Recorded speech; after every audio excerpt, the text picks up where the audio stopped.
ದೆಹಲಿಯ ಕೆಂಪುಕೋಟೆ ಮುಂಭಾಗ ಉಗ್ರರು ಬಾಂಬ್ ಬ್ಲಾಸ್ಟ್ ಮಾಡಿರುವುದನ್ನು ವಿರೋಧಿಸಿ ಹಿಂದೂ ಪರ ಸಂಘಟನೆಯ ಮುಖಂಡರು ಕ್ಯಾಂಡಲ್ ಹಿಡಿದು ಬೃಹತ್ ಪ್ರತಿಭಟನೆ ನೆರವೇರಿಸಿದ್ದಾರೆ. ಕೆಆರ್ ವೃತ್ತದಿಂದ ಹೊರಟಂತಹ ಪ್ರತಿಭಟನಾ ಮೆರವಣಿಗೆ 40 ಅಡಿ ಆಂಜನೇಯ ದೇವಸ್ಥಾನದವರೆಗೆ ಸಾಗಿತು. ಪ್ರತಿಭಟನೆಯನ್ನು ಉದ್ದೇಶಿಸಿ ಹಿಂದೂ ಪರ ಸಂಘಟನೆ ಮುಖಂಡ ಧರಣಿ ನಾಗೇಶ್, ಮಾಜಿ ಕಮಾಂಡರ್ ವೆಂಕಟೇಶ್ ಮಾತನಾಡಿದ್ದಾರೆ.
ದೆಹಲಿ ಕೆಂಪುಕೋಟೆ ಬಳಿ ಬಾಂಬ್ ಬ್ಲಾಸ್ಟ್ ಆಗಿದೆ.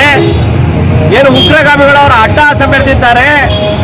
ಈ ರೀತಿ ಕುಕೃತ್ಯನ ಮೆರೆದಿರುವಂತ ಉಗ್ರಗಾಮಿಗಳ ವಿರುದ್ಧ ಇವತ್ತು ನಮ್ಮ ಚನ್ನರಾಯಪಟ್ಟಣದ ಎಲ್ಲ ಹಿಂದೂಪರ ಸಂಘಟನೆಗಳು, ಹಿಂದೂ ಬಾಂಧವರು ಎಲ್ಲ ಒಗ್ಗಟ್ಟಾಗಿ ಅವರ ವಿರುದ್ಧ ಒಂದು ಪ್ರತಿಭಟನೆ ಮಾಡುತ್ತಾ ಜಾತಿಯನ್ನ ಮಲ್ಲಿಟ್ಟು ಒಗ್ಗಟ್ಟಾಗಿರ್ಬೇಕು ಅಂತೀರಿ.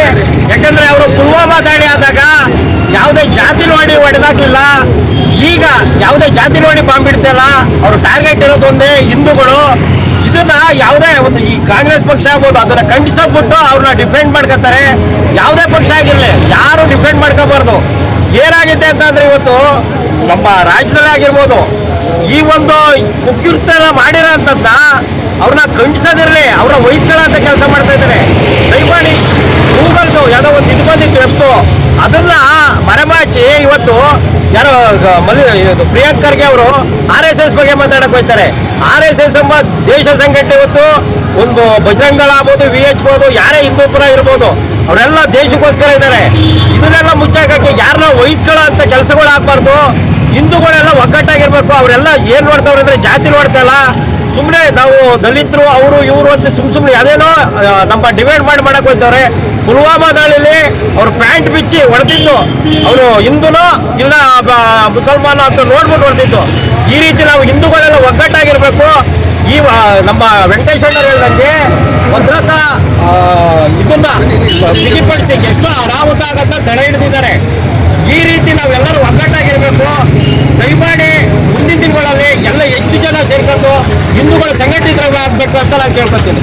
ಕೋಟೆಯಲ್ಲಿ ಒಂದು ಬಹು ಮಟ್ಟದ ಒಂದು ವಿಕೃತ ನಡೀತು. ಬಾಂಬ್ ಬ್ಲಾಸ್ಟ್ನಲ್ಲಿ ನಿಮಗೆ ಗೊತ್ತಿದೆ, 12 ಮಂದಿ ಅಲ್ಲೇ ಅದನ್ನ ಆ ಸೀನ ನೋಡೋಕ್ಕಾಗಲ್ಲ. ಆ ರೀತಿಯಲ್ಲಿ ಅವ್ರನ್ನ ಒಂದು ಕಾಲು ಬೇರೆ, ಒಂದು ಕೈ ಬೇರೆ, ಒಂದು ಕತ್ತು ಬೇರೆ, ಆ ರೀತಿ ಬ್ಲಾಸ್ಟ್ ಅಲ್ಲಿ ಸತ್ತಂತ ನಮ್ಮ ನಾಗರಿಕರು ಅದನ್ನ ನೋಡಿದ್ರೆ ಎಷ್ಟು ಮೈ ಜಿಮ್ ಅನ್ನತ್ತೆ ಅಂತಂದ್ರೆ ಅದನ್ನ ಹೇಳ್ಕೊಳ್ಳೋಕೆ ತುಂಬಾ ಅಸಾಧ್ಯ. ಮತ್ತೆ 20 ಜನ ಇವತ್ತು ಸಹ ಗಾಯಾಳಾಗಿದ್ದಾರೆ. ಅಲ್ಲಿ ಮೊದಲನೇದಾಗಿ ಅವರಿಗೆ ನಾವು ಶ್ರದ್ಧಾಂಜಲಿ ಅರ್ಸೋಣ. ಏನು ಕಳ್ಕೊಂಡಿರೋ ಪರಿವಾರಕ್ಕೆ ಭಗವಂತ ಶಾಂತಿ ಮತ್ತು ನೆಮ್ಮದಿಯನ್ನು ಕೊಡಲಿ ಆ ಪರಿವಾರಕ್ಕೆ ಅಂತ ಕೇಳ್ಕೊಳ್ತಾ, ಅದೇ ರೀತಿ ನಮ್ಮ ತಾಯ್ನಾಡಿನ ಈ ಹೆಮ್ಮೆಯ ವೀರರು ಹಾಗೂ ಏನು ಭದ್ರತಾ ಸಿಬ್ಬಂದಿ ಏನಿದ್ದಾರೆ ಅವರಿಗೆ ನಾವು ಸಲ್ಯೂಟ್ ಹೊಡಿಬೇಕು. ಯಾಕೆ ಅಂತಂತಂದ್ರೆ ತುಂಬಾ ದೊಡ್ಡ ಅನಾಹುತ ಆಗಬೇಕಾಗಿತ್ತು. ನಿಮಗೆ ಗೊತ್ತಿಲ್ಲ, ಕನಿಷ್ಠ ಒಂದು ಡ್ರಾಪ್ಸ್ ಅಲ್ಲಿ 10 ಜನ ಸಾಯುವಂತ ಒಂದು ಔಷಧಿಯನ್ನು ಕಂಡಿಡಿದ್ರು.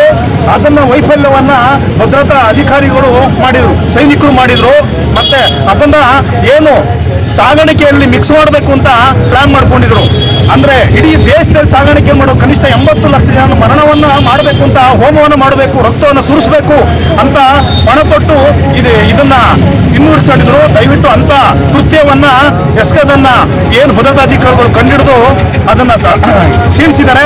ನಿಜವಾಗ್ಲೂ ನಾವುಗಳು ಇವತ್ತು ಏನಿಲ್ಲಿ ಇದ್ದೀವಿ, ಎಲ್ಲರೂ ಅವರ ಒಂದು ಪರಿಶ್ರಮಕ್ಕೆ ನಾವು ಎಲ್ಲರೂ ಜೈಕಾರ.